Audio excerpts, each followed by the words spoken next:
Today, we're going to be talking about the 4 pillars of growth on Amazon because we want to make sure that you are scaling and not just what you see here, which is spinning your wheels. So does this sound familiar? You're doing all these things you think you're supposed to be doing, updating bids, listing optimization, keywords. None of that is wrong. We say it's good, but is that really the thing that's going to get you moving forward? Because you may feel like you're spinning your wheels and not getting the traction that you ultimately want. And the reality is it might just be you have the wrong strategy. But the good news is that's not your fault. And it is something you can fix. And we're going to show you how to do that here, because a lot of people out there they're just chasing a bunch of outdated hacks when it really comes down to having the right strategy, as we like to call the 4 pillars of growth on Amazon. So we'll go more in depth on what those 4 pillars are. Plus, we have a bonus 5th there as well. Let's go ahead and get into it. So let's talk a little bit about what are these 4 pillars and why are they important? Absolutely. So, Kevin showed earlier, everyone, the kind of circular design we have there for the full service side of things, right? And like what all is encompassing within that. The reality is that realistically, you can break all growth pillars on Amazon down into 4.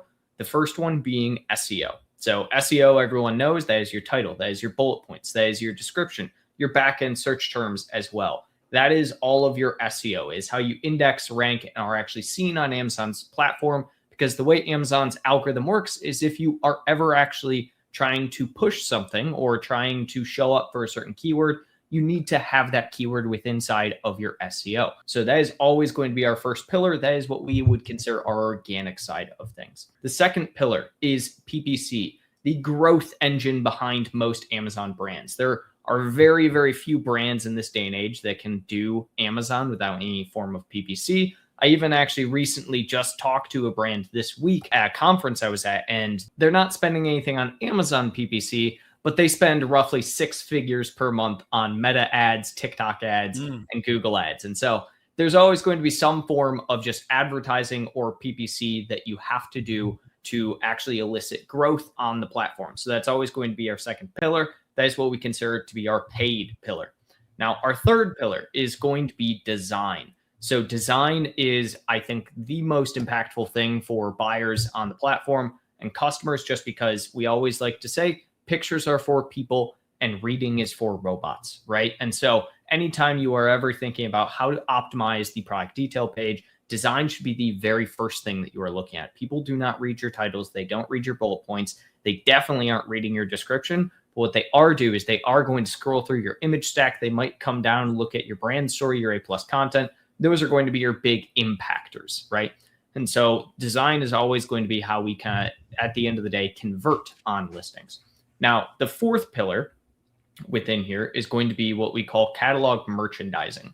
And I think this one is a little confusing to most people as to what is all encompassing of catalog merchandising. And so catalog merchandising is all encompassed within this idea of any type of promotion you run, any type of influencer campaign or coupon you run, any form of actual merchandising of your products outside. This can even be as simple as a strike-through price, which many people know about, right? Everyone knows about the age-old strike-through, but that is what is encompassing of catalog merchandising.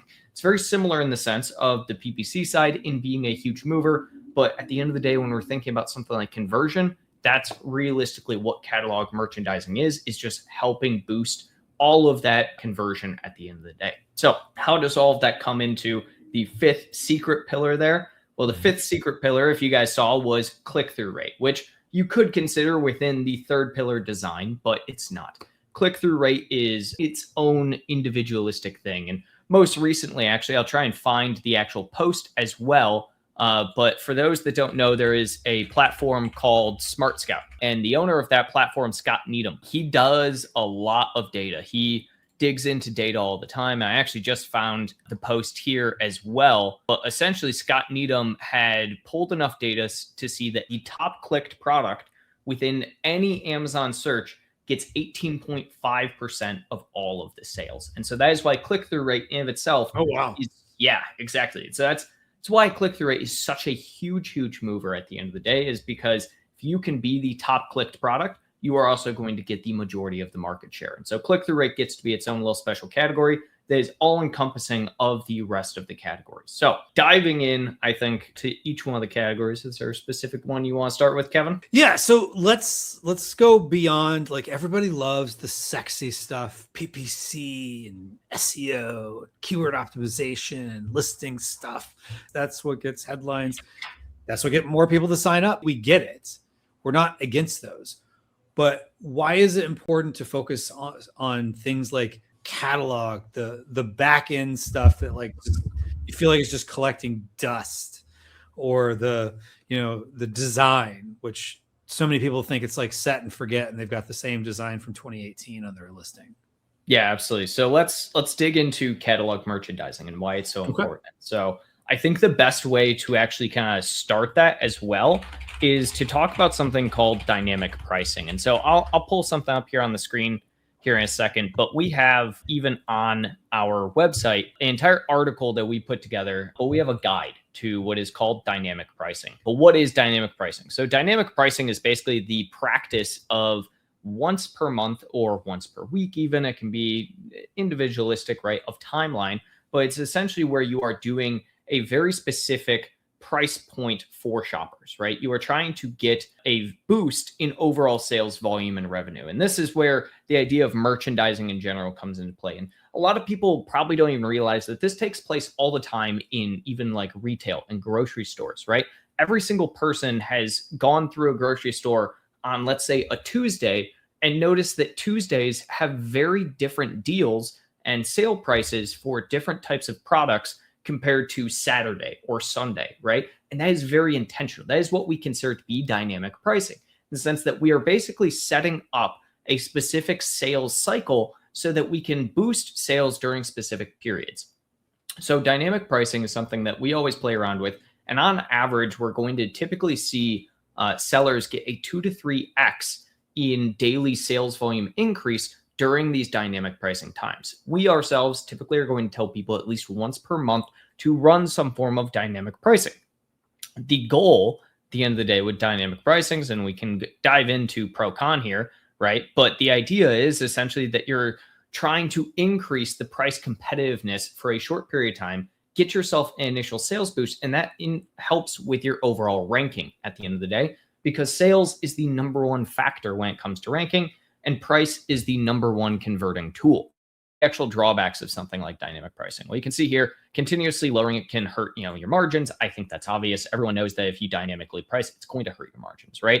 But then as well, doing consistent fluctuations in price can kind of erode trust within sellers, especially nowadays when we're looking at Amazon, right? And any single person can just go to Amazon, click this little price history, and Rufus will come through and be like, hey, so here is the last 30 days and the last 90 days where you can see, a different pricing. And so a lot of people have this idea that now price and changing price all the time dynamically can be a hindrance, but that's not really the case, especially if you have a product that isn't just an impulse buy type product, right? If you have a product that can be repeatedly purchased, dynamic pricing actually will work even more in your favor, because the fact that people are going to be looking for when you are doing your dynamic pricing. So this price fluctuation isn't something that I'm normally going to say is all that big of a deal.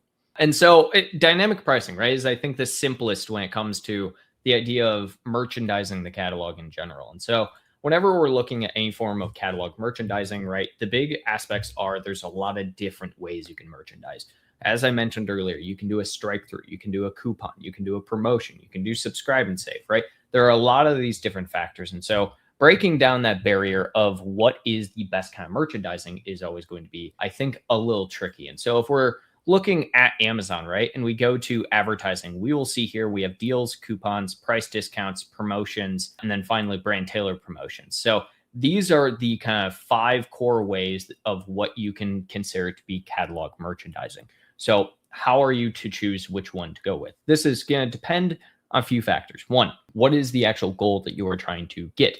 Are you trying to get just a very quick boost in overall sales and conversion volume? If that is the case, what I would typically recommend is nothing more than a discount, right? You just want to try and boost overall. Again, price being one of the number one converting factors, this will be your easiest form. Now, if you're trying to entice, for instance, let's say buyers that may not typically purchase a product like yours, you're already fairly price competitive within your market. What I'm going to instead recommend would be something like a coupon, right? Doing a coupon for a short-lived time. And one of the, really great things about coupons nowadays is that we have a lot of different ways to do coupons. And this is, again, getting into the idea of thinking of Amazon similar to how you would think of retail. You don't have to run coupons for weeks upon weeks upon weeks. Barris asked the great question, right? Of how long should I run a promotion? And again, getting into the idea of something like a coupon or any type of dynamic pricing. So if we're doing something like a price discount, right? We're going to, again, be looking at dynamic pricing. I typically look at those from a 2 to 3 day range. Whereas something like a coupon, you should look at running it during specific times. So if we're doing a standard coupon, we can do that also in a very select way. So if we're trying to entice specifically either programs, so if we're trying to entice like Prime members, right? We can do that. If we want to entice specific types of brand audiences, we can do that as well. So you can see here for things like brand card banners, we have a 7-day and 90-day. And some people might confuse the idea of like a coupon or a brand tailored promotion with the brand tailored coupons. And these are different types of promotions at the end of the day, but different types of merchandising more specifically. So getting back to my idea, right, of a grocery store, you walk in on a Tuesday, you're going to have a very different set of coupons, sets of promotions comparatively to a Saturday. And so that's where doing a coupon for something such as brand card banners can have a huge effect. More even on that front as well is the idea of doing things such as like declining promising and declining top tier, right? Trying to entice these people who typically are going to be declining and unlikely to purchase your product to purchase the product again. And so these are the core roots of what is merchandising at the end of the day. And then Aga asked, what is the difference between these promotions, right? So when we're looking at types of promotions, and we can actually probably head on over to Amazon here.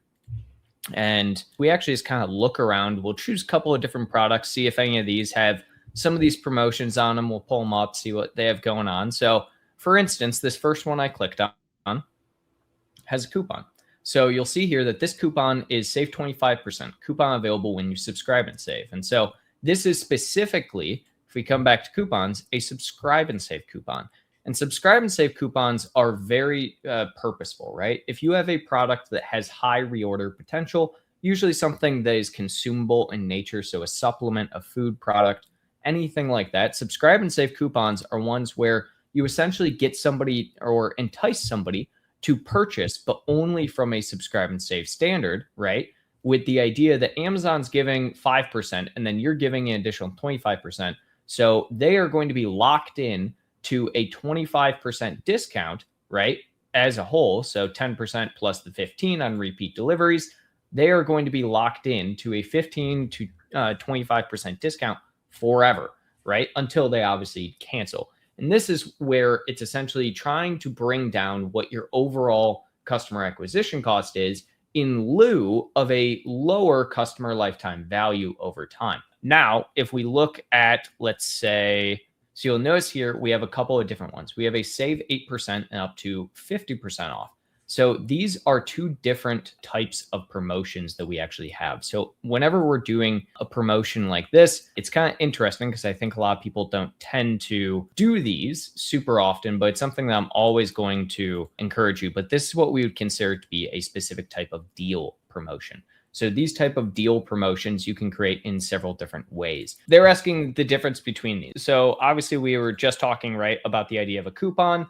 Coupon is very different comparatively to this, which this right here, again, is a form of promotion. So if we actually come over to Amazon, again, if we go to the advertising, we have these 5 different types of either what we're going to call merchandising. Amazon calls it advertising, which it can be thought of in that way, right? If you have a 5% off coupon, that's kind of like having a standard just set 5% ACOS on that product. Now, what we're going to consider these though for right now is merchandising, right? And so when we're looking at this is where you would come. You'd go to your managed promotions and you can do specific types of ones. So we actually have a few different ones. You can do the social media promo code. This is good for off Amazon stuff, right? But then we have our percentage off. We have the buy one, get one, right? So the percentage off is what we're seeing here, where essentially you can say 50% or up to 50% off. Then you also have that 8%, right? And that is similar to this buy one, get one, where you can essentially say this 50% off, you're going to buy one, get one 50% off. Then you have a percentage off of the 8%. So these are different promotions. They can stack on top of each other. They can have different meanings at the end of the day. So that's where essentially you're going to have that differentiator there, Aga, of the different types of promotion. So it looks like the other one I pulled up doesn't have any kind of promotion on it, unfortunately. I'm wondering if there's any other I could look at here on Amazon, see if we can find ourselves one or two other just examples of promotions. Something we could also do, well, so you can always type in something like deals, and you'll get a bunch of these. So you'll see this here where it says limited time deal.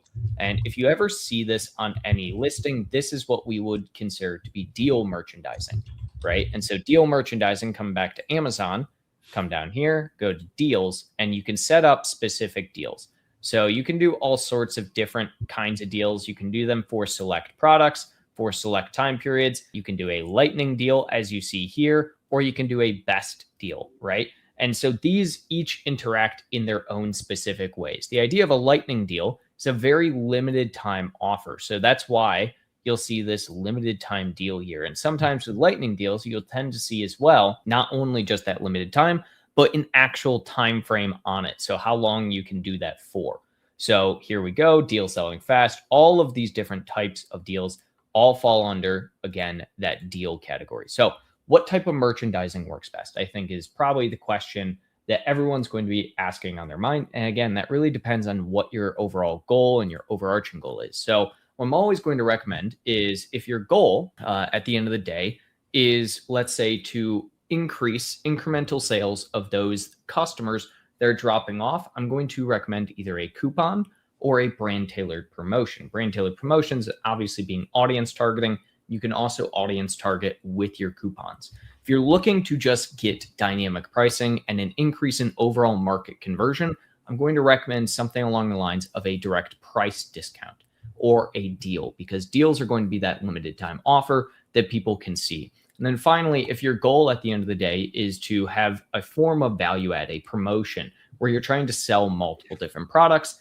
that's what I'm going to recommend is exactly just a promotion. So again, the best way to look at this is think of yourself similar to that as a retail store, like a grocery store, and how you're setting up your specific merchandising based on timeframes and who you're trying to target. You know, the grannies shopping at 7 a.m. on Tuesday are going to be very different buyers and probably much more price conscious buyers than those that are coming in and doing their weekly grocery shopping on Saturday morning.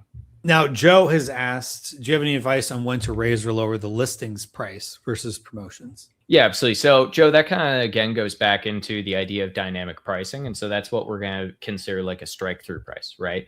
Again, if you're doing a mass trying to get a real quick ranking boost, I would do a mass pricing reduction of your listing, usually for 2 to 3 days, once per month. Now, if your goal is to have it be a little bit longer term, I'm never going to recommend more than about 10% price drop if it's going to be a long term. And the reason for doing only a 10% or so price drop in there is because over time, you are going to get what is considered average selling price on Amazon, or a reference price, if you keep your price too low for too long. And that's why I typically recommend the dynamic pricing more so. And then April asks, can a reseller use these strategies also if we aren't the brand? Yeah, I mean, technically you can. So you absolutely can just create promotions, coupons, change pricing, right? The only difference there is if you're selling products, for instance, that has like an MSRP, right? So if your product has a MAP pricing, I should say, then you obviously can't lower it below that MAP pricing. But if you're just a reseller on a listing, you know, price is always going to be the number one converting factor, as well as also the number one reason as to how much of the actual featured offer and buy box that you get as well. And then Nana, for how long would you recommend promotions to run for, as they are not promoted the same way as, say, deals? Absolutely. So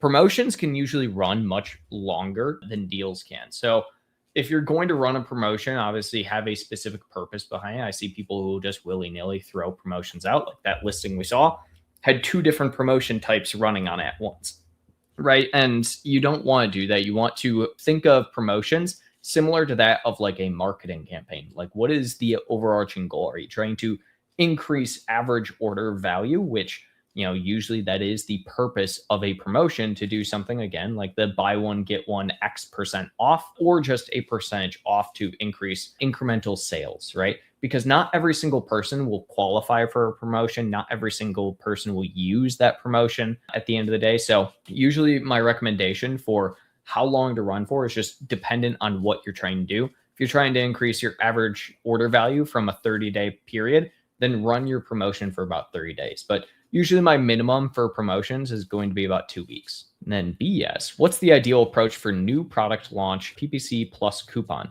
Normally, actually, for new product launch, so this article here, if you just look up my Amazon guide, dynamic pricing, this article I'm going over actually talks about new product launch. What I'm usually going to recommend, we also have an entire launch guide, is obviously PPC plus a 50% discount from what you want your desired retail price to be. And you incrementally raise that over the course of 8 weeks to that desired retail price. And then Joe, there are deals that are seasonal. How do we look out for that? Like, let's say Prime Day deals. Perfect. Okay, so this is actually a perfect segue into what I was kind of talking about with when to schedule each one of these different types of promotions. So great question there, Joe. So deals that are seasonal. We didn't talk, I guess, about two different things, which is specifically Prime exclusive discounts, right? Which is a specific type of, pricing discount. And then as well, just Prime Day lightning deals. And so each of these, how do you look out for that? Usually you will get the ability to have a Prime exclusive discount or a lightning deal for Prime Day, let's say, or any holiday. It's not just Prime Days, right? So I always put out every single year, and I think I actually already put it out this year, but I can throw it out on LinkedIn again, a yearly roadmap tracker of basically here are all of the major holidays that are selling, or major selling holidays on Amazon for the year. Here's the date for them, when to look out for them. I always tell people a minimum of 4 weeks prior, so 1 month prior to whenever that actual deal is, because that's usually when Amazon starts allowing people. It can be for Prime Day, it's usually about 2 months earlier than the actual Prime Day. So Prime Day in July, we usually see them start allowing for the lightning deals in as early as May, sometimes even late April. So that's the biggest thing, is create basically a calendar for yourself for the year of your specific high volume sales days, let's say, that are going to be holidays. And then obviously put together tasks about a month, if not a month and a half early, to be checking for your ability to have a lightning deal, to have a Prime exclusive discount. All right. So we talked a lot there about catalog and merchandising and promotions, but another piece that gets kind of lost in the, let's just focus on PPC bids, is design.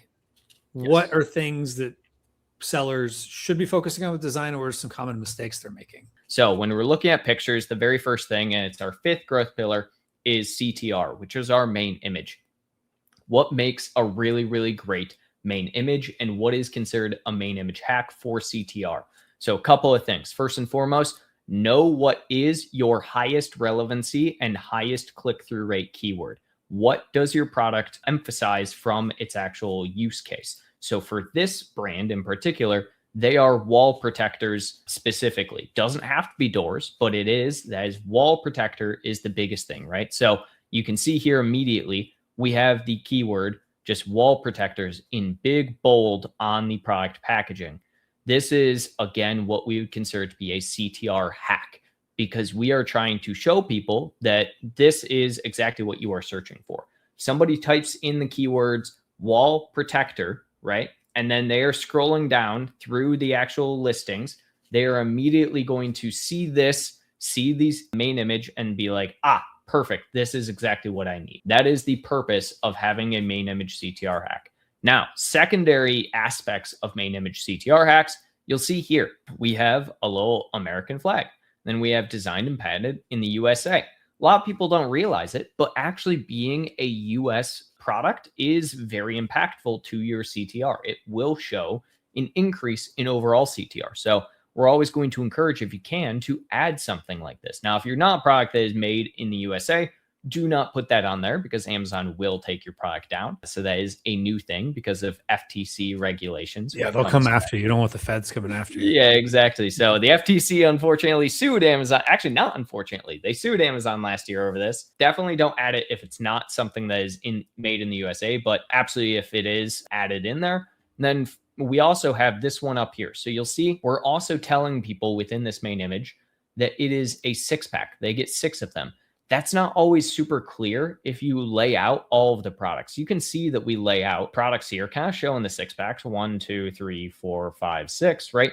But that's not super clear at all times. And so that's why you always want to include this. And this is a core aspect of design principle. When we're thinking about listing designs on Amazon, the biggest thing that you have to think about with the pictures are for people aspect is that you have to let people know as many features about your product as possible within your images. So if we go on to the secondary one, this is a big aspect.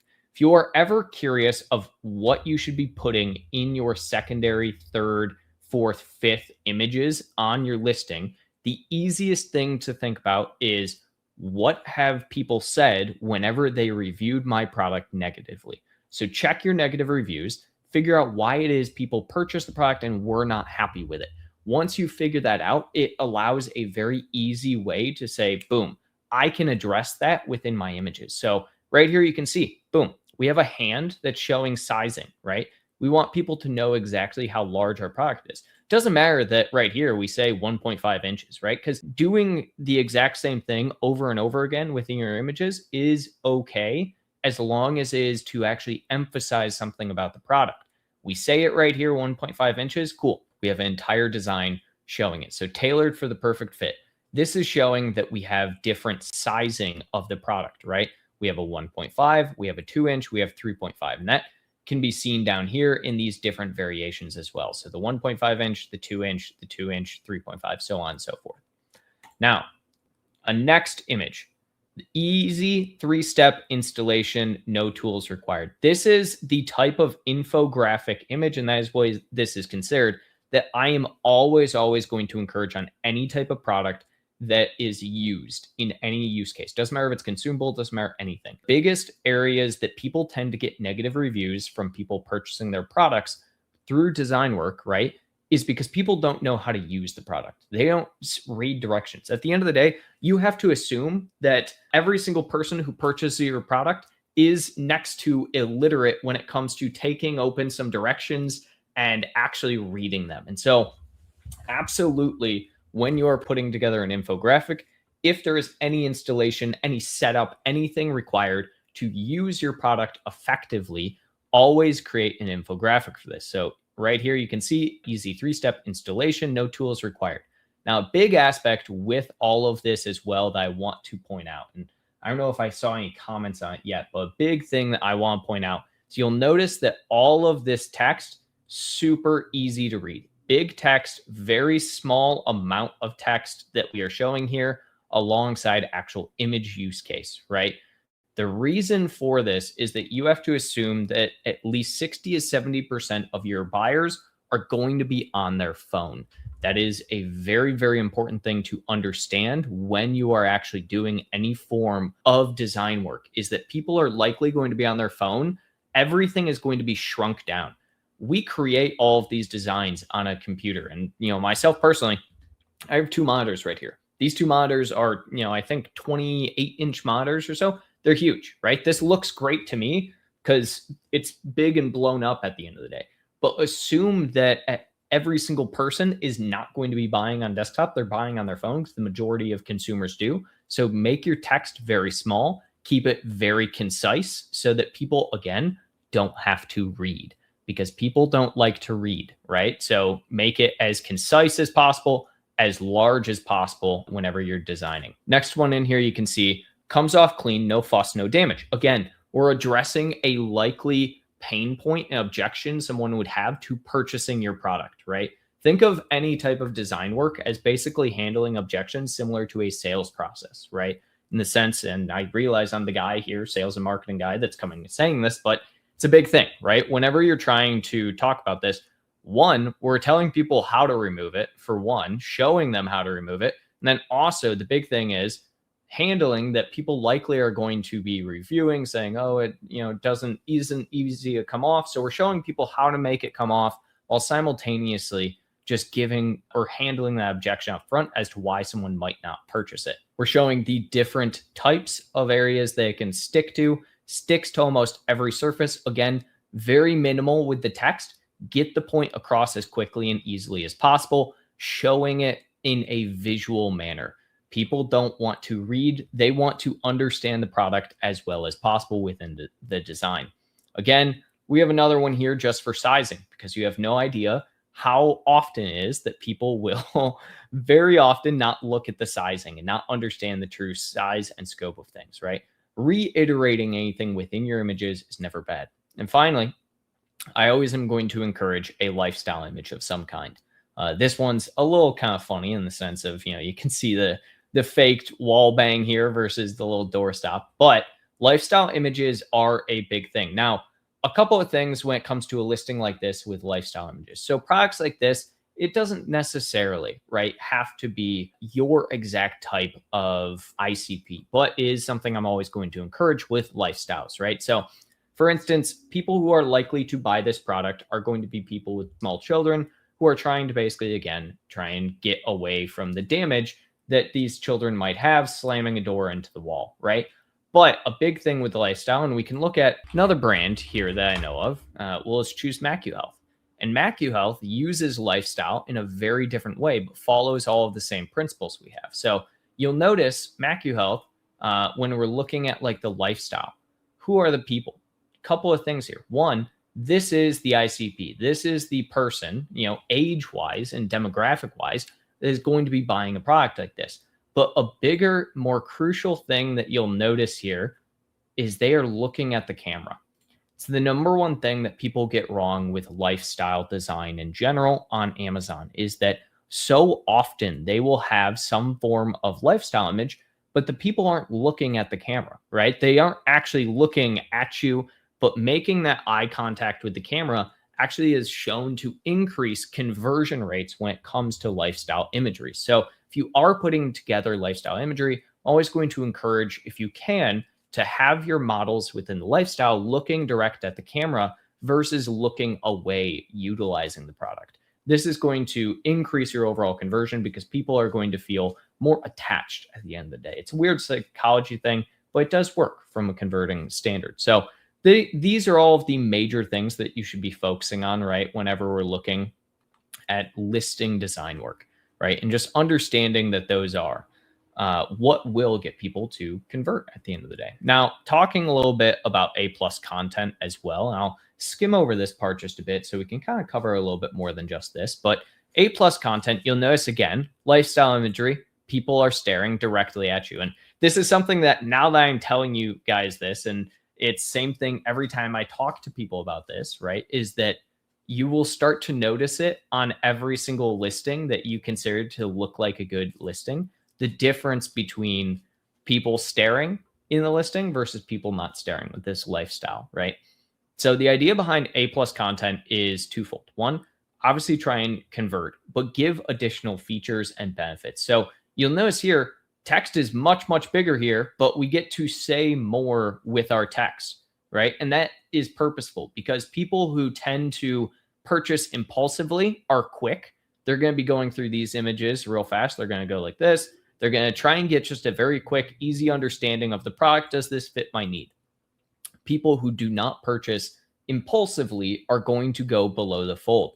They're going to look at the A+ content. They're going to make sure that it actually solves whatever they're trying to do. So you'll notice we have different text here. We're not just reusing the exact same things that we already had in the listing images, because if they were going to buy based off of the text and the descriptions within those listing images, they already would have bought. So your A+ content should always have new information in it so that people can get a further understanding of the product. The point of A+, again, is to convert those that did not convert off of the listing images. You'll see here we have shock absorbent, washable, and reusable, zero damage to your wall, right? So that's a recall out again if people didn't get further in to the actual thing. Self-adhesive, highly durable, right? So we're showing off these aspects. prevents cracks, reduces noises, saves money.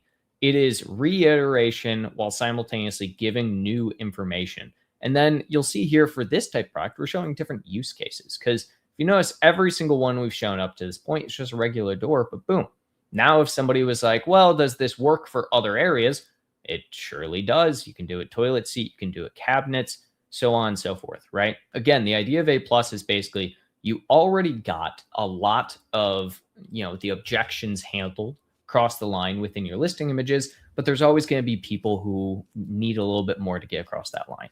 You want to make sure that you address any additional concerns, basically try and sell the product as much as possible within that A+ content. Now, we talked about design, we just talked about catalog and merchandising, and then you got SEO and PPC and CTR. Like, are these just like 4 different, we use the term pillars for this, but are they in their own silos or do they work together? Everything works together on Amazon, right? So when we're looking at the idea of all of these growth pillars, and let's talk about the aspect that we did with merchandising and design. How do merchandising and design go together at the end of the day? And the big aspect there is, and looking at our kind of circle, right, is that you need a good main image and a good click-through rate to get people onto the platform. Cool. Now that they are actually on your product detail page, you have to essentially say, okay, how are we going to get them to actually buy the product, right? That is the conversion metric, right?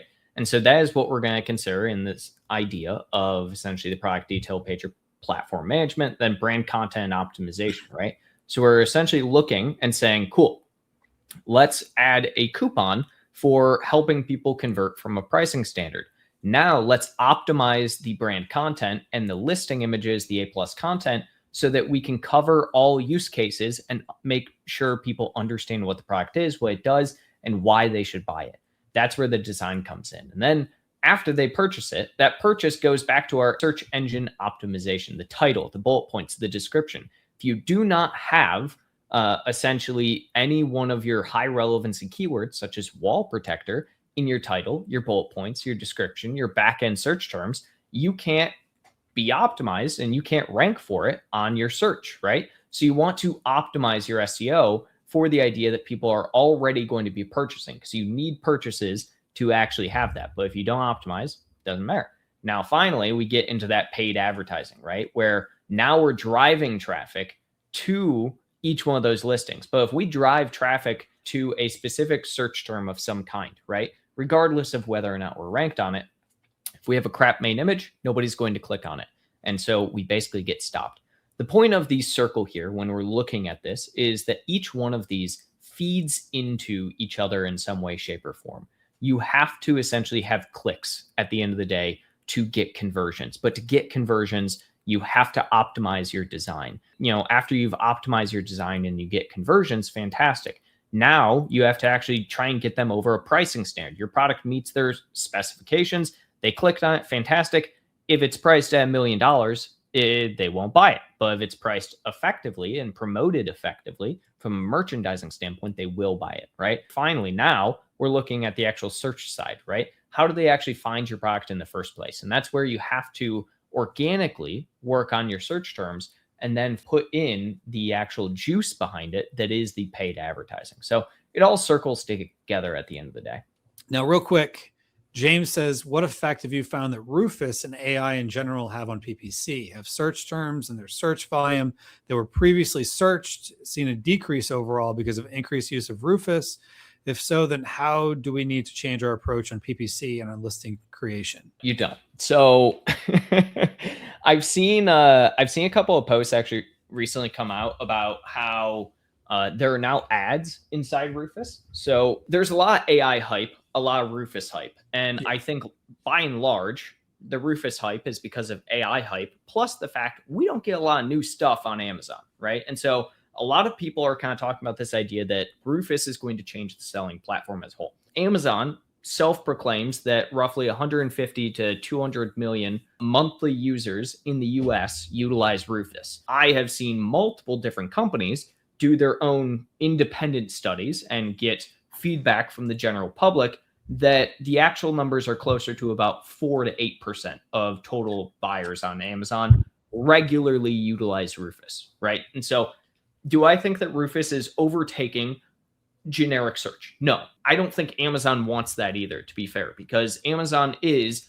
built off of search. The idea behind how to optimize for Rufus at the end of the day, this is not just Rufus, it's any AI. A lot of people don't understand the fact that majority of these AI right now are basically doing the exact same thing. GEO is SEO in essence, right? The two ways to optimize for AI are, one, same way you would optimize for SEO. If you have a top ranking term for any type of keyword, right, you're going to likely rank really high in AI. Second one is having things like FAQs on your page. Does this actually solve the use case that people are searching for?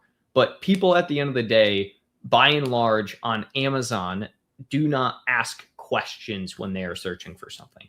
This is why you don't see, for instance, any long tail keywords of a 8-string of keyword question being advertised against, because of the fact that that's not how people search for things on Amazon. It's not how they buy things.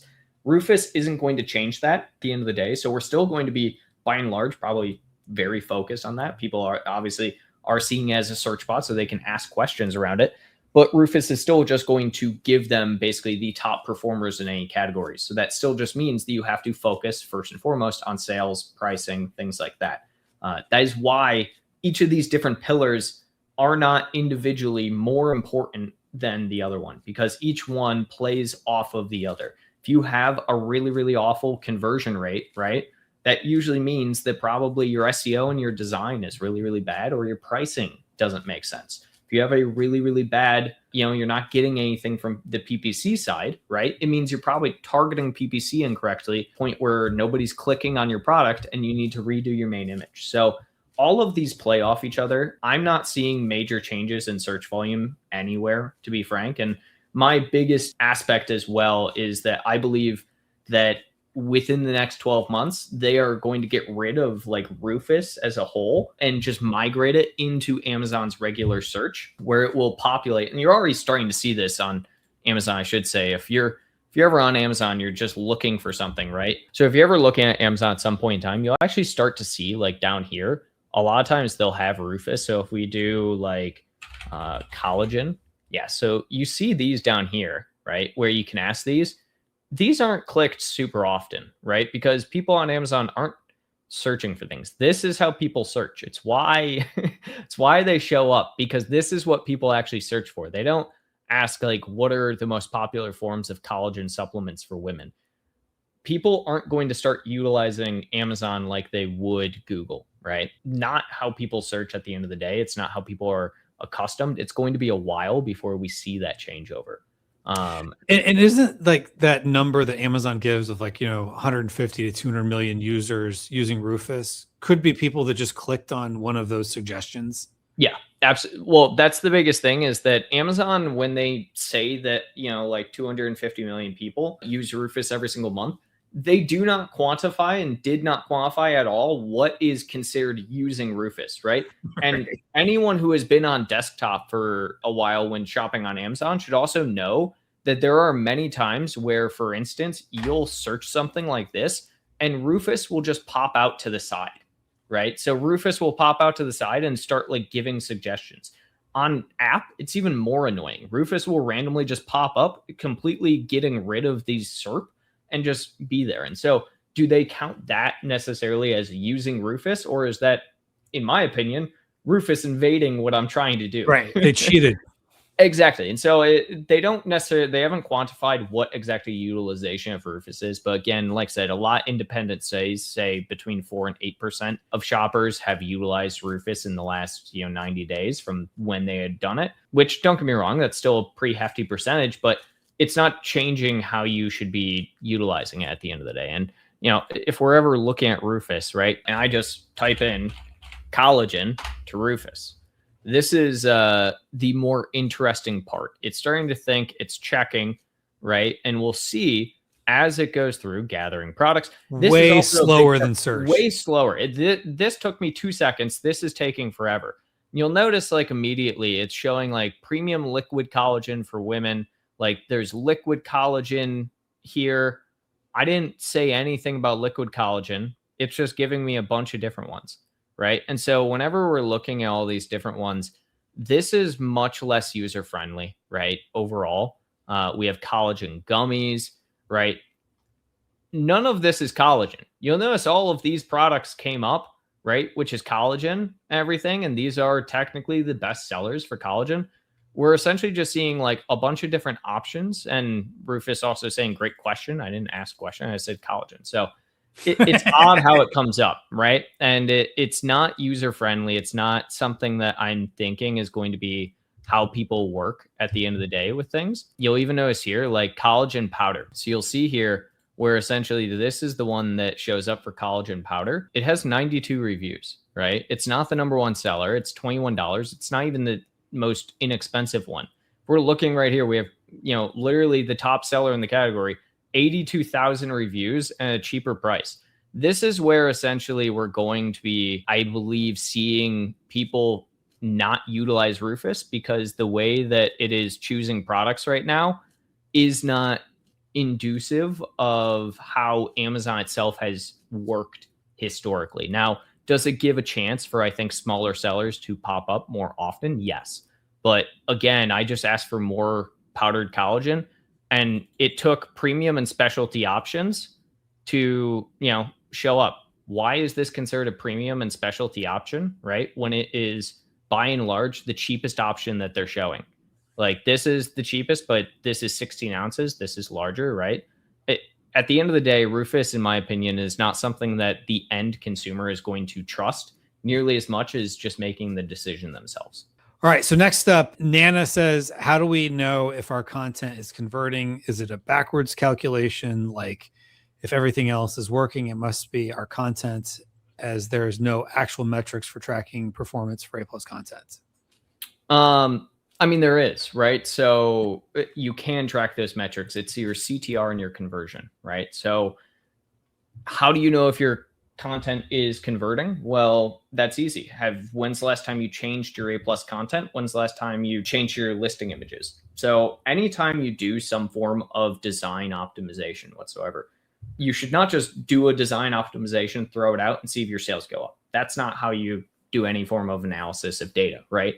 You should be uploading a new A+ content and then checking and tracking what is your historical conversion rate with your past A+ content. What is your new conversion rate? And you can even do this with inside Amazon with their A/B testing, right? So Amazon has managed your experiments under the brands section, and you can just do an A+ content test. You can do a main image test, a image stack test, right? These are things that I would encourage you to do because it will allow you to essentially see, is my conversion rate improving?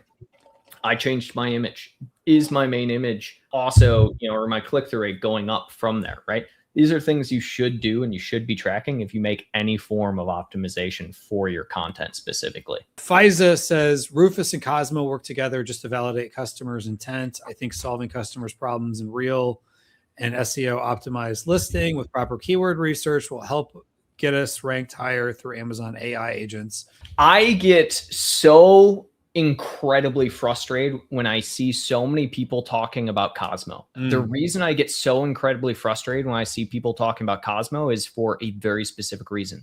Amazon announced Cosmo in 2024. Since then, Amazon has only done a beta test of Cosmo on less than 10% of the entire market. Cosmo is not a thing. It's not a thing in the algorithm. It's not something that is rolled out to every single person. It is not something you should be optimizing for because it doesn't exist. Amazon has not rolled out Cosmo. I want to make that very clear to everyone. I know it sounds like I am a little frustrated. It's because I am, right? Because I hear it so often. So many people that are, Amazon gurus and just people who are like, oh, Rufus, Cosmo, Rufus, Cosmo, Cosmo. It's like, it's not rolled out. I've made a video on Cosmo, right? I made one a year ago at this point. When Amazon first was talking about Cosmo and what the changes were and what the initial data was. Amazon has not made a single announcement since that point, right?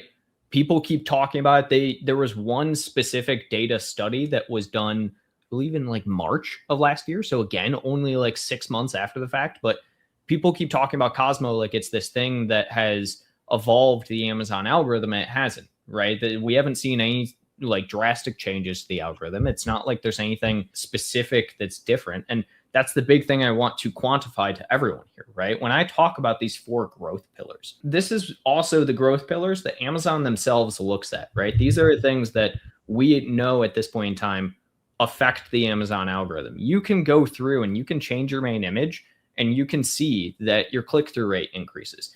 You can add new keywords to your backend search terms and watch in real time over 30 days as those keywords are added to your indexed list of keywords, right? That hasn't changed in, I don't even know how long, right? At this point in time, that's just how Amazon works. It's going to continue to be how Amazon works. We don't have a way to optimize for these different areas because Amazon hasn't given you a way to optimize for it. There is no difference in how you optimize for a listing now as there has been historically. Now, there are differences in things like keyword stuffing has changed over the years, right? And that's just minor tweaks that happen. That was like how everyone called the A9 algorithm, the A10 algorithm in 2022, even though there wasn't actually like a new algorithm. Amazon just tweaked to where keyword stuffing wasn't as impactful at the end of the day. So anytime you're hearing somebody right now talk about like optimizing for Cosmo, just one, first and foremost, know that they are talking only from a theoretical standpoint with zero data backing. They can say that they've tested all sorts of things. 90% of what they're going to talk about could be related directly back into the core principles of SEO. So that's the big thing at the end of the day. Will all of this at the end of the day help you with Rufus and ranking for Rufus? I think so. The biggest things with Rufus is going to be the same. Again, we saw right there immediately as to why it is Rufus itself. You can't exactly optimize for it. James did talk about the idea of like the new sponsored prompts, and you can start to sponsor prompts through your advertising now. You'll start to see data trickle through for that. We're doing it, and it seems to work out fairly well. If you can find a specific prompt that works. Very low impression volume, as James noted as well when it comes to that, and very low. They're very basic questions at that, and that's just what it's going to be. You're not gonna see a lot of impressions because a lot of people don't use it. So that's I'll get off my high horse now on the AI train. I love AI, frankly, as well. I want everyone to know that I'm a big AI proponent. I just think a lot of people blow it way out of the water of importance. Yeah, I mean, people have to look at it as from a practical standpoint of like, where is it? So like in comparison, let's say another search engine, Google AI has kind of taken over like the top half of the above the fold part of, Google search. So that's pushing everything else down. When you search for something on Amazon, at the bottom of the suggested searches, there's some Rufus searches you could do, but Rufus and Cosmo and everything else is not taking over anything. And it's really up to the consumer to go find like way down at the bottom, the little thing where you could click on Rufus or, on desktop to go find it. And they're not going out of their way right now. Would they maybe in years coming up ahead? Maybe, but we're not there yet. I think this is just like another great example at the end of the day. I'll just like pull up Helium 10 here. Again, when we're thinking of this, what are some of the best collagen supplements? This is very much what I want to get people to understand is if we're looking, I did it again. If we're looking at this, right, Helium 10 tracks literally every single keywords, impressions, everything. So Rufus was saying that a question that's frequently asked is, what are the best collagen supplements? So we'll even take out this sum of part, right? We just go and do what are the best collagen supplements? We don't have any results found, right, from like related long tail keywords. And the reason we don't have any results found is because there isn't search volume, because this is not how people search on Amazon. This is how people search on Google, right? And that behavior isn't going to change. As of last year, 58% of all online purchases started with a search on Amazon. So it's now a point where you should be optimizing for how people search on Amazon, not how people search on Google at the end of the day. So it's a big thing, right? People will ask questions to Google because it's what they know. They're not asking questions in the Amazon search. They're looking for products. When people are deciding like, okay, my next steps, I understand maybe I've been just focusing on, two-step URLs, which disappeared a few years ago. But they're focusing on all the hacks and all that other stuff. Or now they're like, okay, it's not two-step URLs. It's Rufus and Cosmo. I need to be ruthless about, showing up in Cosmo, even though, like you said, it's not even really being used necessarily. what are the mistakes people are making with, like, let's say something quote unquote boring like catalog?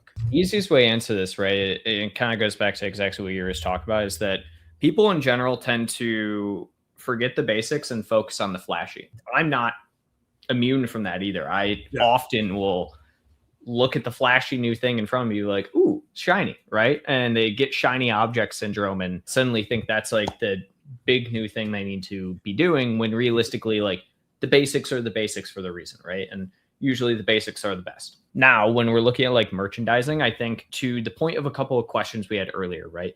When we're looking at different types of deals, promotions, coupons, brand tailored promotions, there's so many different ways to merchandise within Amazon. And the big aspect is that 9 times out of 10, the type of merchandising I'm just going to recommend to people for like the most easy of use and like versatile is the most basic. Strike through listing, right? Strike through pricing on your listing is always going to be, I think, the most versatile, just because it's also the most generalized. It's literally just, here's the price, or here's what the price was, here's the price now, right? And so that's always how I'm going to kind of push for those kind of things at the end of the day, is that you don't need to be doing all these different types of promotions and merchandising.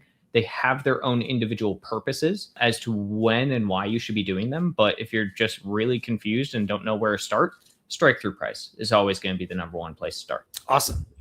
And then when it comes to design, so for example, we talked about the main image. So that should be, in most cases, the number one thing you should optimize for.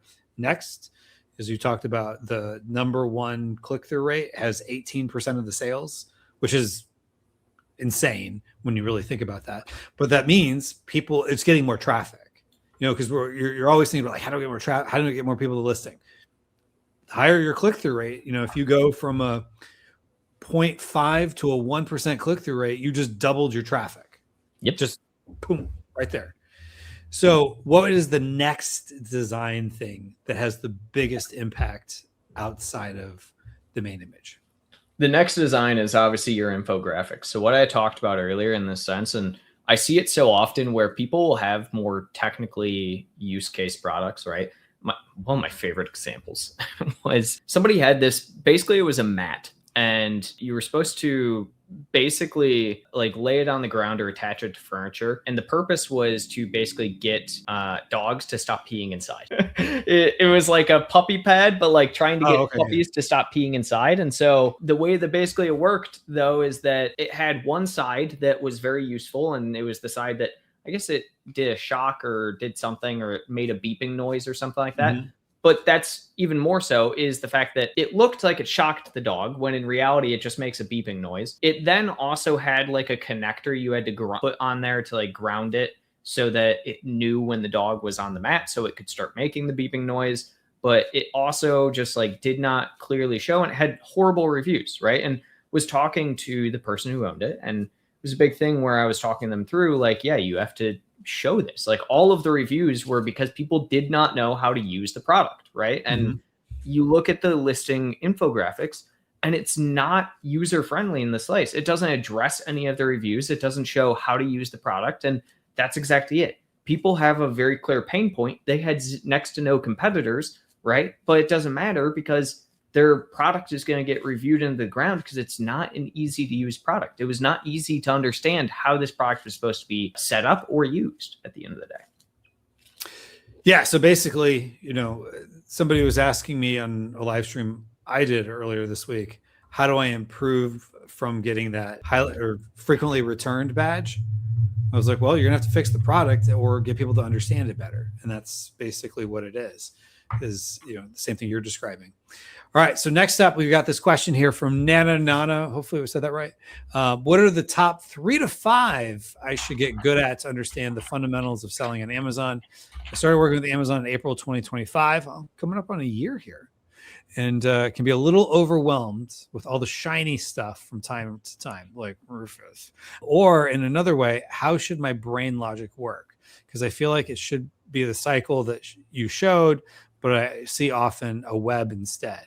I don't know if it makes sense. I think the easiest thing here, Nan, is exactly what we talked about today. The reason I talked about like the 4 growth pillars is because they're very generalized in that they have a lot of scope, around them of like what is all inclusive of them, but try and just think of them as like much more micro niche. So PPC, that's one thing. Don't look at all of the different types of PPC as the whole. Just look at PPC, focus on the easiest form of PPC. Auto campaign, sponsored product, right? Easiest form of whatever each one of the 4 pillars are. Again, if you don't know where to start, just focus on the basics, the fundamentals. SEO. What is SEO? It's your title, it's your bullet points, it's your description, it's your backend search terms. Focus there always as like a major aspect. Design. What's the number one thing that you can focus on in design? Your main image and your infographics. Don't worry about your A+, don't worry about all those. Then finally, merchandising.